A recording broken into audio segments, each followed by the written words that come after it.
بسم الله الرحمن الرحيم.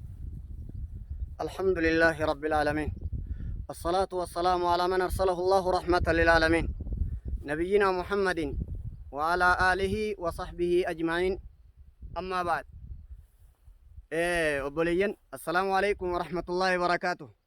يا دجفني الرا التفكر في النباتات. مايرا خيسة تفكروا وانجو والله فابو خنا قرتي خنا خيسة تفكروا راي دبتا. إذا خنا وامك خيسة تفكرت واسدين هدومين إسا تاك هدومين إسا دود دچي غوتو خارتا متا خيت كافر وهما لفت مغرسيتو غوتو كافر دودفي هدومين إسا تاك والدبو إسا لما دبمي دفو إسا سدي. هايا هنا وقفة asitti dhaabbata sammuu teetii wajji yaada mataa keetiitii wajji qabaatuudhaan sirraa fedha. Alhamdulillahi rabbil alamin. Kana waa'ee kanaa rabbiin keenya dubbatee kije yusqaa bimaa'in waahid, bishaan tokkoon obaafameeti mayreeti mi'aa fi hadhaa fi dawaa fi dhukkuba bifa kana wal dhabee je achi jala dhaabbatteeti wal dhabbiin waan lafarraa mayruu dawata dhukkubata firiin haadhaan waliin fakkaatu. Keeysi ona kun keeysi isaa birki qaba, kun lafarra saara, kun oliya. Inni kun oliya, inni kun lafarra, inni kun akka shankoora, inni kun akka hargeysa. Doobbiidhaa fi camee waan bifti takka kan nama gubuudhaa fi kan waladdaa. Amma hangaananii mee kana qofaa miti karra banaa jeniin kana guutee fuutee guututti bishaan tokko wanni lafarraa ba'u wal dhabuu isaa kana mataa keessa qabattee waan akkanaa kanaa ifiin ta'e jechuun hin qaanfadha. Rabbii kana taasiseen gabbaraa kanaaf sammuu ta'e qaqqabi. Guddina rabbii kanaa beeki. Dalagaa tana guddina dalagaa tanaatiin guddina rabbii kana fidee beeki. Odoo waan ifiin ta'u ta'e bishaan tokko uummata akka dalagaa. Sandal duraa taatee silaa irra wal fakkaatti. Laa wallaahi guddinni rabbi akkasii miti. Ahaa wal dhabbii uumaadhaa keessa tafakkuru. Waan lafarraa ba'u laallatee taakka jiin. Hangana qofan jenne karra banaadha. Itti aansitammas kalammaffaadha. Wanni lafarraa ba'u kun heddommina isaa.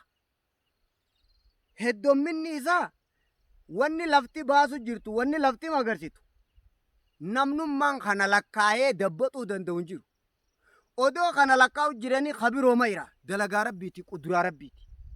Rabbii dandeettii fi beekumsi isaa kana tokko tokko beeka jettee yoo tafakkurte maal qabaati? Waan hin beekne fidee jechuun ni qaanfattaami? Fiduu ijaan agarteemi? Odoon finne dura beekumsaa duraa koonsilaa sammuu teetis sumaaf galaami? Yaadattuu numaan beeka. Waan takka odoon dalayne dura eega dalaganii fidanirra beekuu dura dabra. Ahsaa kulla shay'in adada wahayyuuhu lakkoo isa isii beekee fixe rabbiinii jette. Hayyee hoggu kana وعنده مفاتح الغيب لا يعلمها إلا هو ويعلم ما في البر والبحر وما تسقط من ورقة إلا يعلمها ولا حبة في ظلمات الأرض ولا رطب ولا يابس إلا في كتاب مبين. أكن wanni takkan taane goggogaa fi jiidhaan baalli haadha raambu firiin wanni lafarraa mayru tabaar keessa jirtu tabarrii keessa jirtu ta lafa keessa awwaalamte baala muka dhaabbatu raabu lakkoo isa waan lafarraa mayru lakkoo isa waan uumee hunda isaatu rabbiin beekee fixe. Heddommina uumaadhaa mataa keessatti tafakkuri bal'ina guddina beekumsa rabbii akkasi deebiiti. Allahu akbar. Akka isaan maletti waa isan beeyne astaghfirullah alazim jette keessatti du. Akkamittiin isa kana beekuu dhabe tafakkura waan lafarraa ba'uu gidee jettu bakka heddommina gidee deebite beekumsa rabbii ajaa'ibutti deebita. Hayyee tokko tokko beekaa kanaani beekumsa rabbii ajaa'ibutti deebita. Yaa rabbi tasiif jechaa godhitu. Hogguu kanammaas deebite wal dhabbii reefu jenne san waan adda addaatiif dawaa godhee waan adda addaatiif akkasitti sanirra gudeebu alla numa ogeeysa way rahmata rabbii bal'ina alla dandeeytii rabbii ogummaa rabbii beekumsa isaa ka hirameen dhumin niimaa isaa ta qoodamteen dhumin rabbii kanaan rabbii kiyyaa jetteeti kana keessa tafakkuru seente duwwaati ifiin tahee diduu keetii beeki akka abaaramaan jeen jee hojii gana hangana akka abaaramaan rabbiin beeyne jee an akkas hin jiru meeshaan tun meeshaa itti yaadamtee dalagamte wanni lafarraa bahutu wal dhabuun isiidha ifiin ta'eedha diddi eegana beekuu dura dabra kana hunda beeke heddummina isaa kana beeytaati kana lamaan keessa tafakkurte ka sadaffaa dhufuu fi dhabamu hogguu jettu quraana kanaas ayata suuratul ankabuut achirratti kije tafsiirri sa'adii rabbiin jee gannaa bonaa fi waayyuu dhabamsiisee dhukkeeysee mee bona barana dabre yaadadhu fuudheeti adii godhee fixe lafa guututti kana fidee gabar jaliili bar qadiiri hayyee fidee roobeeti magarsee irratti bargaa hundimmaan tana huccuu biroo uffattee huyi footoo durodoo keeysee arraan kaaseette lafa tana yoo kana irraa haadde malee waan isiin uffatte garta waan isirra mayre kana garta dhabamsiisee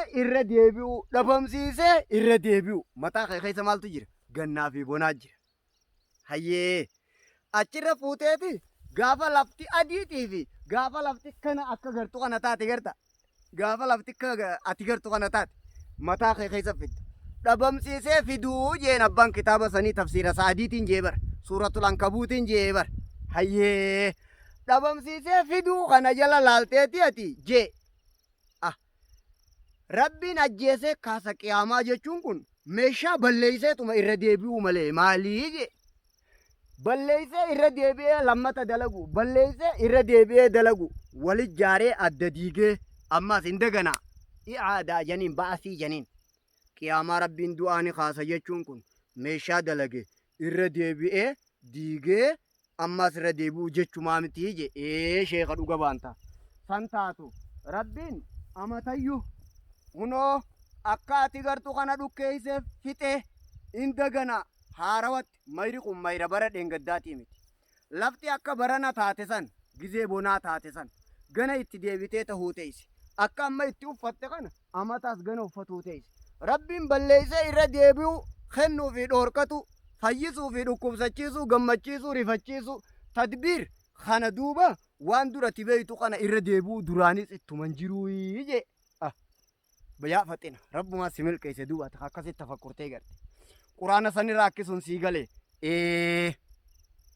أكنا بر وهو الذي يبدأ الخلق ثم يعيده وهو أهون عليه رب بر إسا أوما جلقبوجي جلقبت أكما دراني الديبسوجي غنابونا ترى ميكا خانين اگري فرد ديبو دغيسا هيك كان هذا وقنا خبجما نما هيك كان دبيتنا ولا فرابو خيسه meeqa tafakkurtaa warra waltaan amma sadii heddummina isii beekumsa rabbiitii fi dandeettii rabbii achiin tafakkurtaa wal dhabbii isii ogeeysaa rahmata qaba beekumsaan dalage alla akkasaan jiru si ajaa'ibsiisuu qaba bishaanii tokko wanni bishaanirraa bahu arkamu maa wal dhabee tana hangana qofa jettee narraa nu singa hangana qofaami waan lafarra jiru kana kuduraa fi muduraadha jedhanii waan addunyaan nyaattu waan namni nyaatu mukaachita bar wali qabaan isaa lakkoo isaa fi dhukkubaa dawaan isaa wal dhaba hadhaa mi'aawaa dhangaggaa hakkana yaaboo waan nama ajaa'ibsiisu si himu muyni ni hadhaawaa firiin mi'aawa namana firiin ni hadhooyti mukaan mi'aawa kana guutuu bishaanuma tokko warshaa bishaan tokko mata qabadhu wanni lafarraa dalagamu kun guutuun warshaa tokkorraa bahaa warshaa bishaan gooteef hayyee gaaza kana dhugaadha waan adda addaa hogguu fidu aboo itti yaadee dalagee waan kanaa narraa fuudhisii hime ani wallaahi waan itti yaadamtee dalagamte iraadaa fi mashi'aa jaa warri kitaaba qara'ee beeku hayyee alhamdulillahi rabbil aalamiin asirra deebi'ee waa sadeen kana keessatti akka quba qabaattu kana quba qabaatuun dawaa maalii haanuu ta'uun siin jaa dawaa kheyrii ittiin iimaana keenya ittiin jabeessinu akka tahu assalaamu alaikum wa rahmatullahi wa barakaatuh